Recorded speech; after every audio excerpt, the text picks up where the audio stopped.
What's going on, fellow A pluses? It's your boy Adam Perez. We're back once again with a brand new video for you guys today. As today is the day we give you guys our top 5 most anticipated movies of 2025. We are very much near the new year, and that means new movies to certainly look forward to. And I gotta tell you, Stuart, 2025 looks packed, my man. Packed. I was kind of going through some upcoming movies for 2025, and I just kept like, I want to see that one. I want to see that one. I want to see that one. So coming down to the idea of coming up with top 5 and maybe 2 honorable mentions was definitely tough. I definitely have a couple of other movies on that did not make my list that I wanted on my list. So it should certainly be fascinating to see how this year turns out. But are you looking forward to 2025 movies? Definitely. There's one movie in particular which will be number 1 on my list that I am so hyped about, and I'm sure so many people who are going to be watching this video probably already know which one it is because I have probably talked about it so much on the show already. But yeah, I am definitely hyped for the movies next year. Yeah, I will be fascinated to see where we place our movies at, which movies we pick. I felt like last year we were pretty close. I think we had Fall Guy pretty high. I think you had it at number 2. I had it at number 1. So it'll be fun to kind of see if we pick some of the same movies. What are some of the odd ones out?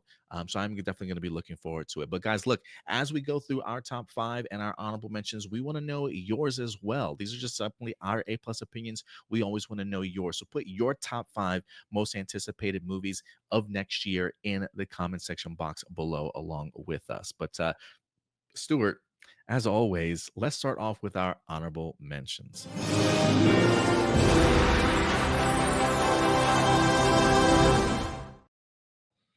And we're going to do our honorable mentions here. Let's go back and forth, if you will. We're only going to do 2 honorable mentions. We don't want to take up too much time, but I'll let you go ahead and kick us off with your first honorable mention. All right, my first honorable mention, I put it on this list because the last film was very surprising with how good it was. Not saying it was a masterpiece or something that like everyone needs to see, but it was just such a perfect new chapter for the Saw franchise. So Saw 10 is the movie I was talking about that was really Nice. surprisingly good, and Saw 11 is going to be coming out next year. Now the reason it's not on my top 5 and it's an honorable mention is because as much as I really like Saw X, I honestly don't know where you can possibly take the franchise going forward unless you continue to make it a prequel. In which case, I feel like, unless you got some creative writers there, it's going to be really hard to like go back into that timeline and still try to like add even more complex because man, the plot just has so much layers when it comes to the Saw franchise, and if you're going to add to that layer, it's going to take some skill not to run into like plot holes or continuity errors or things like that. So I think that's the one thing that gets me worried about this movie is that I'm just like, how are they going to pull this off? But that being said, though, I'll still definitely see it. Even if it's bad, I'm sure I'll have a good time with it. I can't believe you said Saw 11, and not because it's your honorable mention, but the fact that we literally have 11 Saw movies. Like it blows my mind. I honestly don't even remember where I fell off at, and I'm just thinking to myself, they made more after this. Is the Chris Rock was it the Book of Saw or something? I can't remember what it was, but is that part of the franchise too? Or they is that like a number in the franchise or separate? I think it would have to be because I think, yeah, that was the ninth Saw movie. Okay, So even okay. if they don't number it in order for Saw X to be called Saw X, that one would have to Golly, be the ninth movie. Um, golly. yeah, and it's funny. I think like back in chapter 6, it was like Saw the final chapter. That didn't work out too well. Yeah, Saw 11, just kidding. We're still But going with still this. going. Man, awesome, awesome. Excited. Look, I haven't seen him in a while, so maybe I'll have to do some catching up for sure. But Saw 11 coming in for you. For me, another franchise that recently has just been rebooted and have like a fresh pair of legs, and I'm really fascinated to see what they do with it next. My honorable mention is going to be Predator Badlands. Mm. I was a big fan of Dan Trachtenberg and his work for Prey, really the fresh take, giving us a period piece, if you will, in the Predator franchise, and it really worked for me. I am still patiently waiting for my Prey sequel, but the fact that the studio seems really excited for what Predator Badlands is certainly set to be, really allowing Dan Trachtenberg the creative freedom to take these incredible risks as well. Kind of fascinates me. I don't know if he can strike gold twice, but I'm really eager to kind of see what they give us for Predator Badlands. I think one of the Fanning sisters might be in here also. Some of the recent things that we've heard about the film sounds pretty enticing, especially the concept of him being a protagonist. Just the creative risk, I think, and giving us a Predator movie in a way that we have never really seen one before truly, truly fascinates me. And again, I was a big fan of Prey. I kind of want to see what he does next. And the Predator franchise has a lot of projects currently in the works. And I think their confidence alone is exuding confidence in me also to be really excited for a lot of these projects. So Predator Badlands is on my honorable mentions list. See, you know what worries me about this next Predator movie? I feel like the Predator movies constantly have this pattern of good, bad. And because the last one, Prey, was actually pretty good, I'm kind of worried that this one's going to be bad. I get you. I totally understand the hesitancy for sure. What's your next honorable mention you got? My next honorable mention, I have to put on this list because I'm a Star Trek fan, as you know. And the only reason it's not on my top five is because so far the trailer, unfortunately, has not sold me, but it's still a new Star Trek movie. So I got to talk about it. And that is Section 31.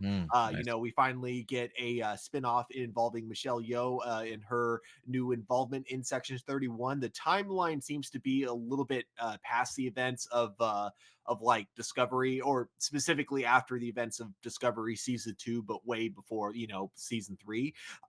So I'm curious where they're going to go with this storyline, how far into the future, if it ties into Strange New Worlds at all. I think the only reason it's not in my top 5 though is because, like I said, the trailer didn't really hook me because I still don't even really understand what the plot's about.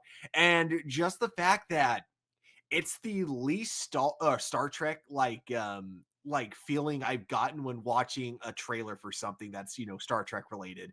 Like I look at Star Trek Discovery, even the Kelvin Star Trek movies. I Oh look yeah. at in those and I go, those definitely feel like Star Trek. But there's something about Section 31 that just like does not feel like Star Trek, and I can't really put my hand on it. So I'm hoping that when I see the movie, I might change my mind. But just as of now, it's just going to be an honorable mention, and just because of the title, really. Yeah, no, I feel like same exact way about that. All the trail that I have seen, I don't know if they came out with a second one or not, but the trailer that I've seen, I don't know what to make of it. But I do love me some Michelle Yeoh, and always Mhm. love Star Trek also. So I can definitely see that for sure. My next honorable mention is going to be Fantastic Four: First Steps. Fantastic Four didn't make my top five, even though I am eagerly anticipating this film. I do have another movie that is a little bit higher up there for me, and so Fantastic Four makes my honorable mention.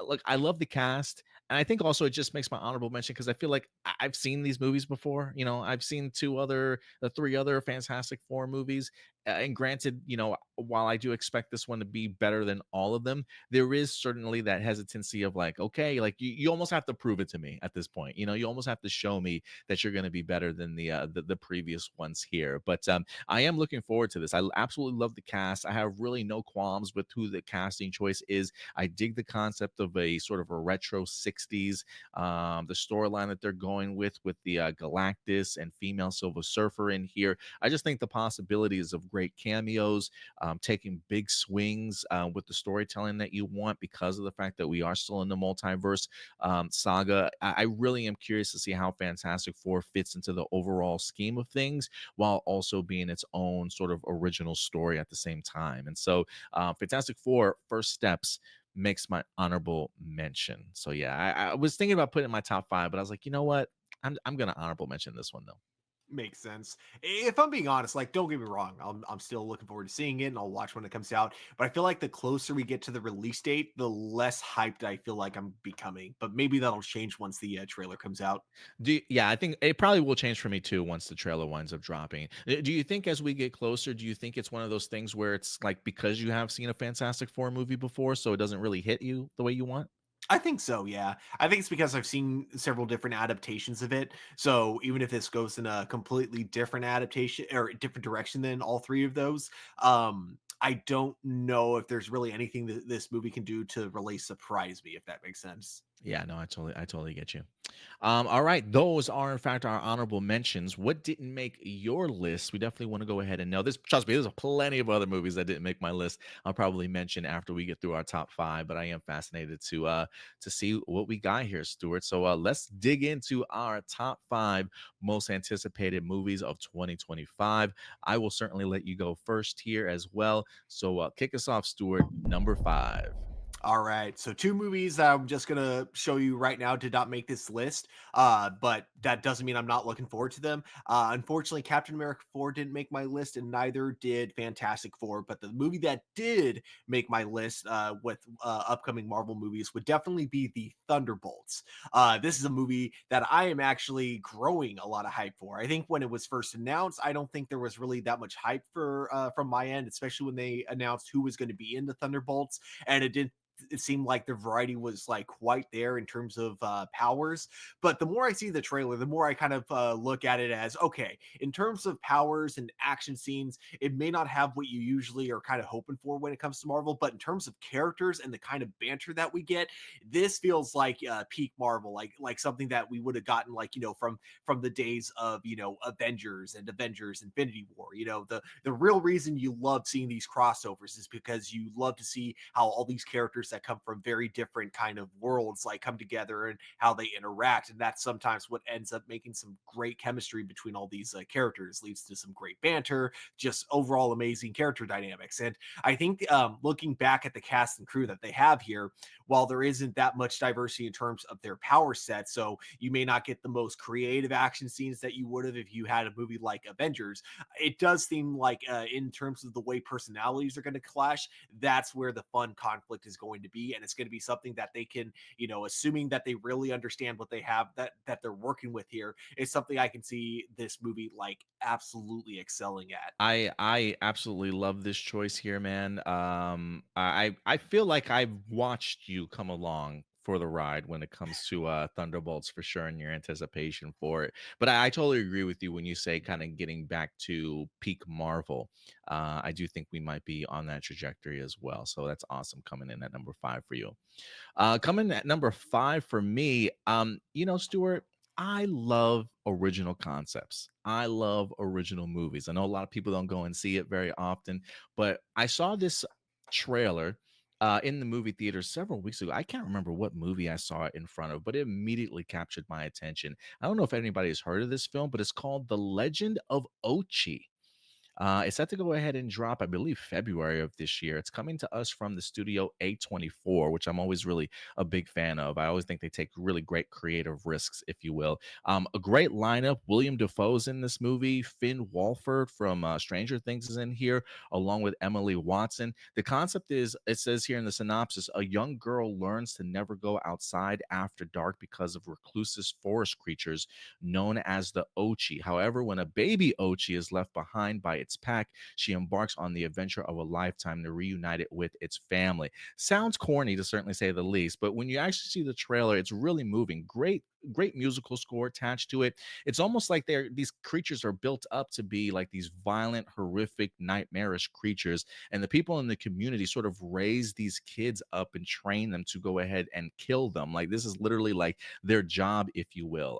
You get William Defoe, you get him as the crazy old man in here that's teaching the kids, right? I almost feel like that's always a perfect role for William Defoe, to certainly say the least. I'm a big fan of Finn from Stranger Things as well, so I'm really eager to kind of see what they do with this. This does feel like a little bit of a coming of age film, kind of mixed in with sort of like the Amblin, sort of Steven Spielberg esque kind of films. The way that it's certainly built up, I don't want to say maybe ET vibes a little bit, in the sense of maybe a baby creature gets discovered by a kid and they form this bond and relationship, but this time the kid is certainly trying to help them kind of get home, if you will. And so I don't know, it just looks, it not only does it look cute and cuddly, but it looks like it's a really great storytelling. It looks like it's got different levels of tones in this film, to certainly say the least. And I think the story is definitely going to be there, and great performances and actors. So I'm really looking forward to it. But I wanted to go ahead and definitely make sure I got some original movies on here, because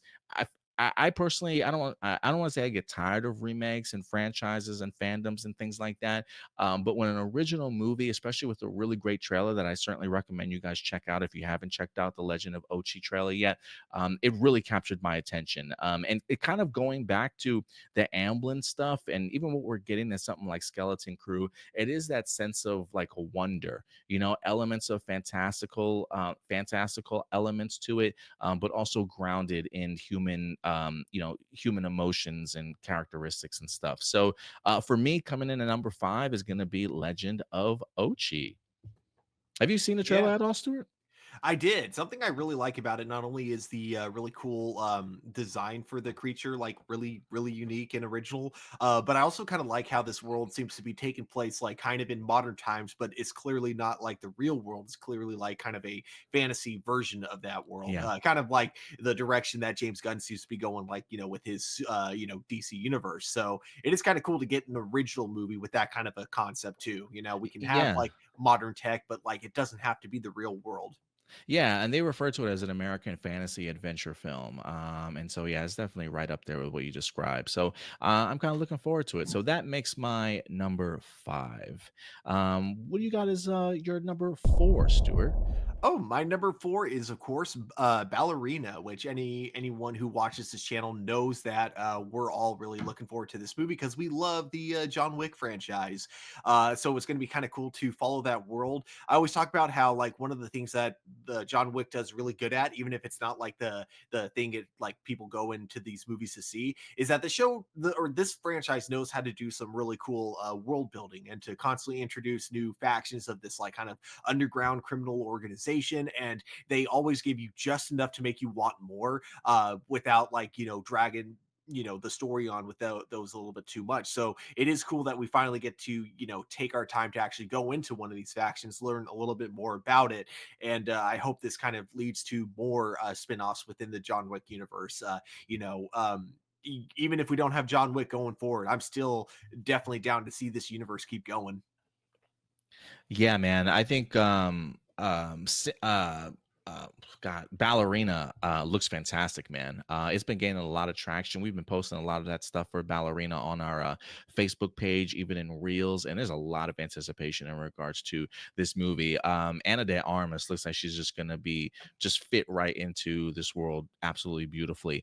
And I also do love the idea that Chad Stileski, the director, came in to do some reshoots for the film too. I think to maybe add a little bit more action and probably some John Wick vibes to it a little bit more also. So I can definitely see why that's your number four for sure. Yep. For me, coming in at number four, I'm gonna go with another original film. I don't believe that this is based off of a novel or anything like that, but I'm gonna go with what was a big film that a lot of studios were fighting over in order to acquire for themselves, and that's going to be Sinners. Because I love me some Ryan Coogler. I feel like Ryan Coogler does not miss just going down his films that he's done. I feel like not only does he have great storytelling, but I feel like just from a box office financial sort of perspective, the guy doesn't miss with his movies. A lot of his movies certainly do turn profits, and we get the opportunity to see him working in combination with Michael B. Jordan again. That's always a huge win for me as well. I think when these two certainly come together, it's honestly just magic. I'm still trying to figure out exactly what this movie is certainly about. If it's black magic, dark magic, vampires, monsters.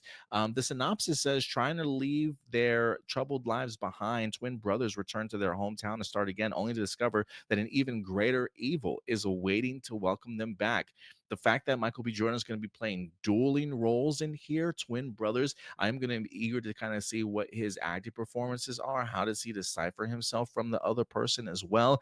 We even have Haley Steinfeld that's going to be in here, and she's always certainly nice to look at on the screen and a talented actress as well.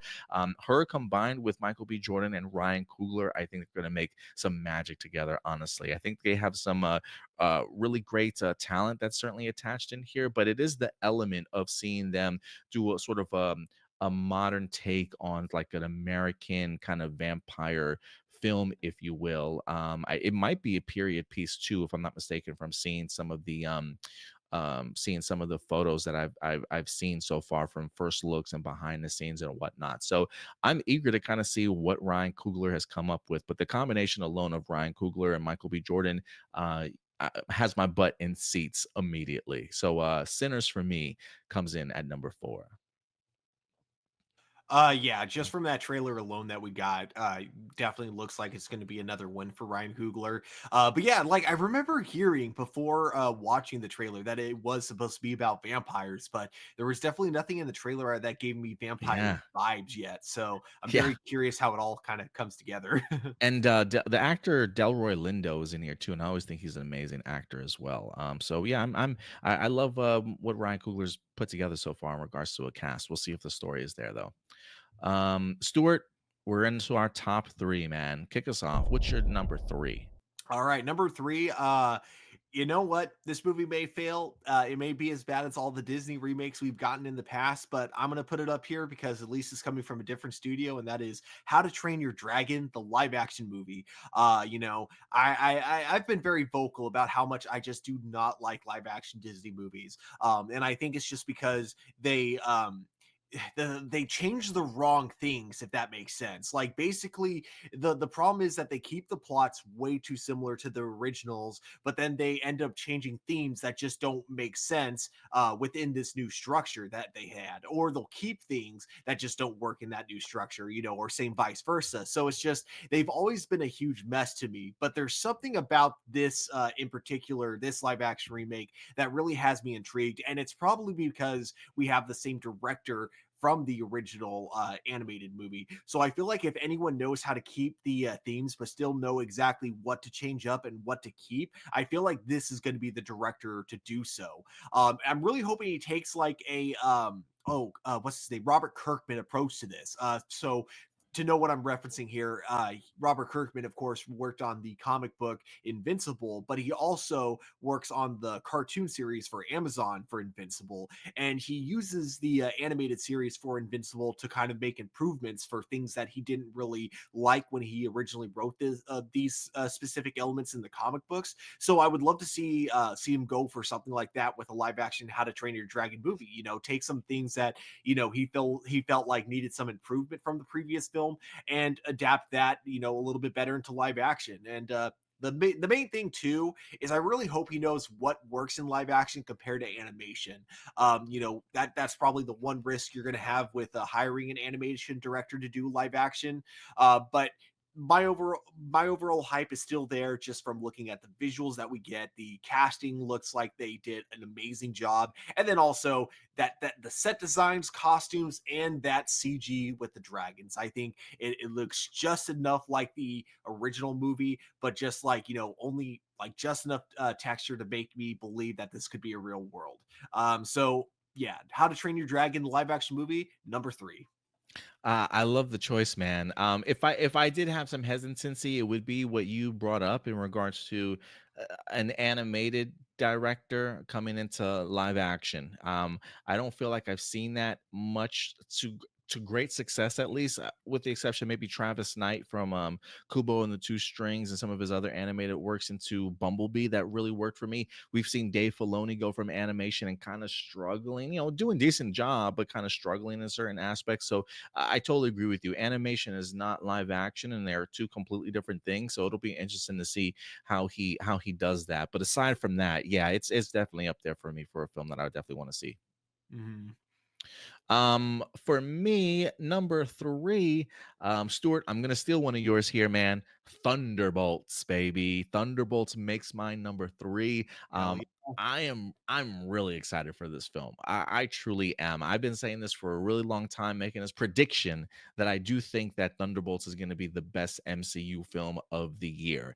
I really say that because just the cast aside for just a second, the crew behind this. I have talked highly about the Netflix series Beef, and I've heard great and wonderful things from the Hulu series The Bear, and both writers for those Emmy nominated and Emmy winning shows are now the writers for Thunderbolts. One, I believe, maybe doing the first couple drafts, the other coming in to kind of tighten up the script and rework certain things. So the combination of the both of them together really worked for me. And I loved both of those because they're so great with character work. They really know how to get into the intricacies of emotional struggles, emotional journeys, character arcs, and stuff. And I saw it beautifully done in something like Beef. You also get the director, Jack Schreier, I believe his name is, who also did Beef, which showcased to me just his ability to go to really do different types of genres all within one particular series, which was incredible to me. I literally watched, I kid you not, Stuart. I thought I knew what Beef was in regards to how it was going to go from a storytelling and directing standpoint. And then it gets into one episode that all of a sudden turns into like an action movie. And I'm like, I literally had to question myself in a sense, like, am I watching the same show? Like, what is going on? Like, the action was so good, so intense. And I was hella impressed in regards to being able to not only juggle great character work as a director, but also great action too. So just from a behind the cameras perspective, Thunderbolts has me through the roof. And then you add on to the intricacies of all these characters, the place that all these characters certainly find themselves in, grieving over the loss of a relative, trying to find a place in the world after sort of redeeming yourself. One person wanting to have to redeem themselves after the events of killing somebody and being, having Captain America's shield taken away from you, right? And then these are other characters in a sense of Taskmaster and Ghost that I personally have never really been impressed with within the MCU, but thrusting them into all these characters and what they could potentially bring on the screen, I do think that there's going to be a great dynamic, great chemistry between all these characters, just from like an actor standpoint, but also from a character standpoint as well. And that I think is truly just going to go ahead and heighten this. This is like, it's like misfits, but also the opportunity of them truly coming together to form some sort of dysfunctional family that actually works at the end of the day. And for me, that really is fascinating to me. Like, people can say, oh, this is just Suicide Squad, but I think the difference between Suicide Squad and Thunderbolts is we know all these characters. We've seen their journeys before and have some sort of emotional connection to them. And this is just another path, another step along the path for them. And can I also say the Sentry? I mean, if the Sentry truly is in this movie is going to be bananas. So, for me, coming in at number three, Thunderbolts for sure. Peak MCU time. I totally agree with you, Stuart. Yeah, definitely. And I think you actually brought up an amazing point that I definitely agree with, which is that, as much as I love it, James Gunn Suicide Squad movie, this movie does have that advantage of, all of these characters. And so if some of these characters end up dying, like it actually will kind of leave an emotional impact, unless maybe Ghost, because with her, not anything against her, just because we barely really got to get to know her before, the movie Ant-Man and the Wasp ended. We only really got to see her with the mask, barely knowing her as a person. So maybe if they killed her off, there wouldn't be as much sadness. But all the other characters, I feel like there's somewhat of a connection there that people will have with them. So it would be sad to see some of them go, especially depending on how it's written. So I do agree with you. Like, this movie definitely has that kind of advantage over the Suicide Squad. Yeah, I think the stakes will probably feel a little bit realer here, because we know these characters for sure. Exactly. But all right, Stuart, let's move on, man. Top two. What's coming in at your second most anticipated movie of 2025? I gotta double check the title because it's a bit of a strange one. Okay, it's something that I would be surprised if it wasn't on your list, but it's Wake Up Dead Man, Knives Out 3. One that I am of course hella excited about because I love the Knives Out franchise. The first two movies have been freaking fantastic. And I freaking I grew up watching a lot of Hercule Poirot, specifically with the actor David. I totally forgot his last name, so I'm just going to call him David. But kind of the very typical Hercule Poirot, with the Belgian accent and the really nice waxed mustache. So I love detective movies. I have for a long time, and I feel like the Knives Out franchise really reminds me of everything that works so well with these kind of movies. I think the way they somehow give us exactly what we expect, but not in the way we expect it. Ryan Johnson does such a great job of just expectation subversion. And even if you don't like The Last Jedi, you can't deny that he does it so well in these Knives Out movies.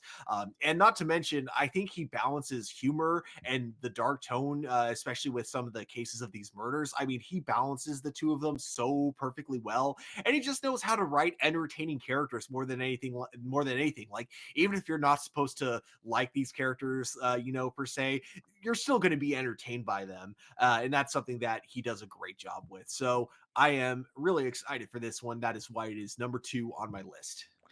Stuart, can I be honest with you, man? I, Sure. I completely forgot about Wake Up Dead, man. I totally forgot I all was about it, man. wrong. Is that movie, is that late 2025? Do you know when the release date is? I don't know. I actually thought it was going to be this year because I think the last Knives Out movie also came out during the Christmas season on Netflix. But Yeah. yeah, I'm not sure exactly when it comes out, but it is next year. Yeah, I feel like they tend to drop like either Christmas or Thanksgiving time. That if I had remember that, that might have made my top five. That might have made my top five. But unfortunately, it is not in my list. But what is in my list though for my top two, maybe this is recency bias, but I've been really excited for this film, and they just dropped a trailer for it last week. That's going to be 28 years later. Um, you tell me Danny Boyle and Alex Garland are going to get back together, who did the original 28 Days Later. Sign me up, man. Sign me up. I've been eagerly waiting just a sequel in general to 28 Weeks Later for like the longest time. I thought they were just going to be finished with those two films, and I probably would have been okay with it if we never got anything. But the fact that you want to come back and finish, I want to say finish off the story because they plan on doing a trilogy now. This is supposed to be the first part of a trilogy, but you tell me that you bring back the original creators to do it again. Absolutely, man. Look, can it be as good as the very first one? Who certainly knows? But I mean, if anybody's gonna certainly try it and has the possibility of doing it, it's certainly gonna be both of these two. Academy Award. I'm sure they've won Academy Awards for past films that they've done in the past, so you already know that you're getting top notch storytelling here for this one. But the trailer alone just hit all the vibes that I wanted to, just the creepiness and the eeriness and the horror, the the graphic violence and stuff. I mean, the audio soundtrack alone had me feeling tense and like just really like, oh my god, my anxiety was certainly just building as I'm watching this trailer. There's a lot of questions that I have in regards to what this world is now like in regards to 28 years later. Has the virus kind of changed? What does the world certainly look like? I've also been growing on Aaron Taylor Johnson as an actor himself. I certainly haven't seen Craven yet. I don't know if he's a weak point in that movie or not, but I really liked him in, was it Bullet Train? He has been growing on me in regards to his performances. I enjoyed him briefly in the time that he was even in The Fall Guy as well. And so, I'm getting a little bit more comfortable with Aaron Taylor Johnson, and just seeing him in the trailer alone almost feels like he fits in this particular world. And while I know that there are other actors that are going to be involved in here, the world building alone, the furthering of the story, and really getting back into um, a, a great horror franchise that I think certainly shouldn't have been forgotten, and now it's getting revived for an upcoming trilogy. So 28 years later, man, I don't think this is recency bias, but I think the trailer alone really sort of amped me up even more in my anticipation for this movie. So coming in at number two, 28 years later, Stuart. I got to be honest, that was close to making my top 5. Or it was close to making my top or close to make my honorable mentions even, but yeah, it was one that I just like there were too many movies to choose from, so I So didn't many. quite put it on my list. But that trailer did get me really intrigued. And I love that they don't say directly, but I'm pretty sure that zombie that we see is Cillian Murphy, so I'm curious if The big Yeah, or the skinny one that we see. Yeah, I'm pretty sure Oh. that's Cillian Murphy, and it's like, dang, the balls you must have as a director to put that like in your trailer. Like just tell us, hey, that character you liked in the first movie is now. But that's also assuming that what we're watching isn't like a dream sequence or something like that. But yeah, I'm intrigued by this. Definitely, I love a good zombie movie, and I especially love a zombie Yeah, me movie too. where it's a very character focused movie. And I'm assuming that's what we're going to get from this because that's exactly what we got in 28 Days Later. So I am super excited for this too. Yeah, I totally agree with you. All right, Stuart, it's the moment of truth. When it Mhm. comes to 2025, what is your most anticipated movie? I'm going to assume we probably have the same movie at our number one, but everyone knows what my number one is going to be, of course, Superman. James Gunn's Superman movie, our introduction, or sorry, true introduction to the new DC universe that James Gunn is going to be the head of. And before you say Christian Creature Commandos, yes, that does technically count as our introduction, but I wouldn't call it the true introduction because let's face it, I don't think James Gunn was really anticipating getting a lot of people to watch that show. I think he knew that it was a show that comic book fans were going to tune in for, but I don't think he was really trying to reach out to a wide audience with this. Not like Superman, which is going to be, a family friendly movie, according to James Gunn. And it's really going to be the Superman we know and love from the comic books, a man who believes in fighting for kindness in a world where, people have forgotten all about kindness. And the way he talks more and more about it, the more it kind of does sound like almost a reverse Kingdom Come type of storyline. I like how this seems to be a universe where we essentially have like heroes both like that have been essentially I don't know what you would call it, like marketed in a way because now you have them being like working for a organization like Ted Cord, or not Ted Cord, sorry, what's Maxwell Lord? That's his name. Because you have like superheroes working for Maxwell Lord. It looks like from the set photos, and so you have that. Then you also have the fact that the authorities in there. So you probably also have superheroes working for the government. So I like how we're kind of exploring these aspects of what this world with superheroes that has been around, since the like forever, basically, according to the way James Gunn is talking about it. Superheroes have existed in this world forever. So, what does a Superman growing up in that kind of world? What is he like, and how does he interact with other heroes like that? What happens when he disagrees with other heroes like that? The more than anything, I want to see a Superman that really reaches out to people to show them that there's hope, rather than a Superman, that's essentially just his main goal is punching the bad guys.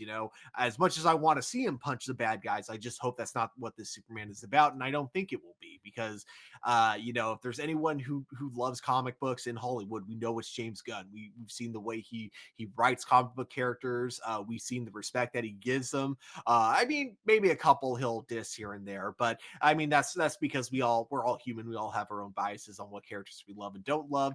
But that all being said, James Gunn has shown like through his tweets, through all of his different interviews that he loves the character of Superman, and he's definitely got my confidence that he knows how to treat this character with respect, and I feel like we are going to be getting the best Superman adaptation in a long time. Will it be better than Superman and Lois? That is the big question. I don't know. If I had to guess, probably not, only because Superman and Lois has the advantage of being a TV show, therefore you have more time to spend with these characters. But I do think that there is potential for this to be the best Superman movie adaptation that we get of this character, and probably the most comic book accurate as well. Yeah, I could go on and on about how excited I am for this, but Adam, it's your turn to talk. Tell us why this is your number one movie on your list. In James Gunn we trust. Yeah, man, my top one coming in, Paddington in Peru. No, I'm just kidding. No. You actually got me there. I was like, oh, really? Okay. Yeah, no, no, man, no. I'm right there with you. My number one is definitely Superman for sure.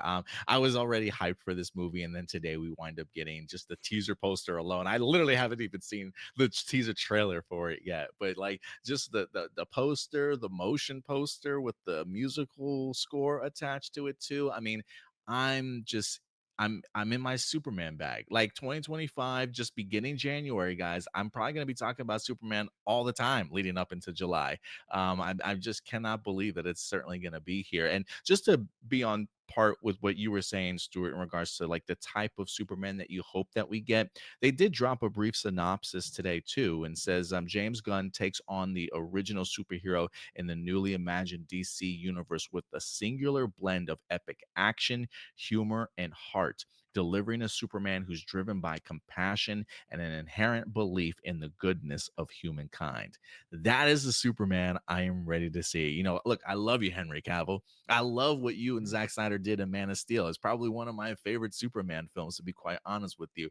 But I am ready to certainly get back to inherent goodness in humanity, the Boy Scout that we all know and love. And I do think David Corn Sweat is a more than formidable actor to certainly go ahead and bring this character to life. I mean, from all the behind the scenes images that we've seen, he looks fantastic to me. I mean, the poster alone just gives a very artistic style to David Corn Sweat's Superman, kind of some Alex Ross inspiration in there as well. And I'm really behind this movie, to be quite frank with you. I love Rachel Brosnahan as Lois Lane. She was my number one pick for the role. I'm so glad that she landed it. And Nicholas Hoult as Lex Luthor, while I don't know how he's going to do, the more and more I hear about him and how imposing of a figure and a character he's going to be in this movie, really makes me think that they're going to give Lex Luthor some teeth in here and something to really be a formidable villain for somebody like Superman. So I'm really excited for Superman. I cannot wait to see what the teaser trailer is going to look like.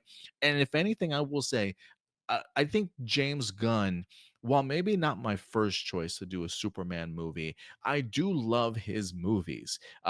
Guardians of the Galaxy was great.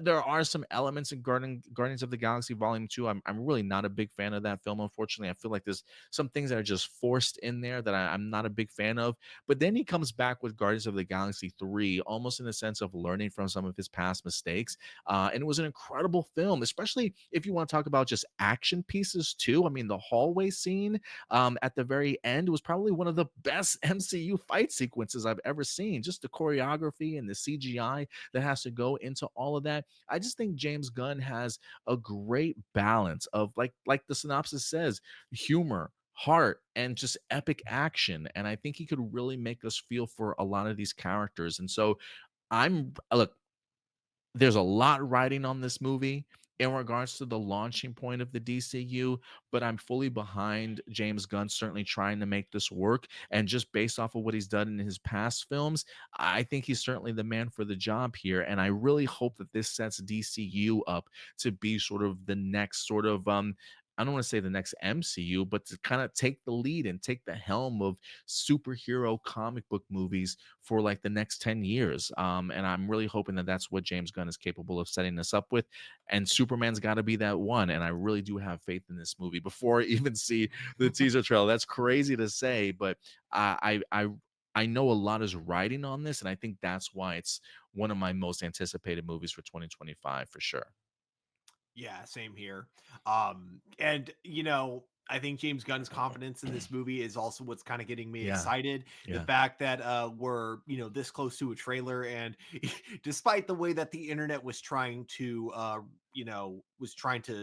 write the narrative, the fact that we so far have only heard news about pickup shots, no reshoots or anything like that at the moment. It gives me confidence knowing that a confident director like James Gunn seems to have a lot of confidence in this movie. And we've seen that he knows how to write good character dynamics and good characters like in Guardians. We've even seen like in Guardians 3, he knows how to write, villains, essentially villains that you can both like see where they're coming from, but also absolutely hate their guts. You know what I mean? And I think that's the kind of writing you need for someone, especially like, if we're going to have a character like Lex Luthor or Maxwell Lord, they got to be characters who you can kind of see, okay, this is why they're crazy. They're still crazy and they need to be stopped, but at least you get where that comes from. And I'm excited. I'm so excited to see how he does it. With Nicholas Hoult as Lex Luthor, he's the one that I'm really intrigued by because I've seen him do crazy in The Menu. I think that was the name of the Mm, movie. The Menu. He mhm, he does great mhm. crazy. And he also does incredible, like, being smart, like he did in the X-Men movie. So he's good at pretending to be smart. He's good at pretending to be crazy. So let's see if he can also be a good actor when it comes to trying to make me scared of him. Something that I feel like, if anyone can make a scary Lex Luthor, it's definitely James Gunn. So it's all going to be up to if the actor can pull it off, which I hope he can. Yeah, and I think I find myself really fascinated in the idea of us coming into a world with heroes already. Yeah. It's not an origin story for everybody. That we're really going to be sort of thrusted into the middle of a world that's kind of already existed, and we get the opportunity to see like what that world, how that world has been shaped by superheroes. And I think even James Gunn talking about the idea that we're going to get a glimpse of that this world is filled with metahumans. And I think in one of his recent interviews, he even said the idea that, and there continues to be more of them, and they continue to be a problem. And so when he says things like that, I really am fascinated by the world building that he's kind of established and really what Superman's role in that world is. And hoping in the sense of showcasing people what a true superhero is certainly supposed to be, that everybody can kind of look up to. And so I really do hope that he hits just some great messaging in here, and just a great, especially in the society that we're in today, where cynicism tends to prevail and negativity tends to prevail. The idea of somebody that's just inherently good winning the day, I think, is really important for a lot of us to certainly see these days. And so, yeah, man, Superman 2025, July 11th. Can't get Mhm. here soon enough, man. Let's go, Stuart. Let's go. I absolutely love to. Like, after we get Superman a month later, we're going to see the aftermath of the events of Superman and Peacemaker. So we'll have lots of DC content next year, and I am all for it. Yeah, so am I, man. But guys, that is our top 5 most anticipated movies of 2025. I apologize, How to Train Your Dragon. I apologize, Wake Up Dead Man. I apologize, Ballerina. You guys were so close to being there, so close. But I also wanted to inject some original movies in here, and because I missed out on Alien Romulus last year. Alien Romulus was like my was an honorable mention for me, and I felt like I deserve to pay attention to more films outside my box for my most anticipated films this year. So I apologize to the movies that didn't quite make the cut, but make no mistake, I'm really excited to see all of those as well, Stuart. Yeah, I'm sure next year I'll look at some movies that came out and be like, why didn't I put that on my list? Yeah, that's exactly what we did for 2024 as well. But guys, we want to know yours. What top 5 movies are you looking forward to next year? Let us know your thoughts in the comment section box below. But that will do it for us here. We'll certainly see you guys in the new year. And until then, do us a big favor as always, guys. Take care of yourselves, take care of each other, and keep it A plus. We'll talk to you guys later. Bye.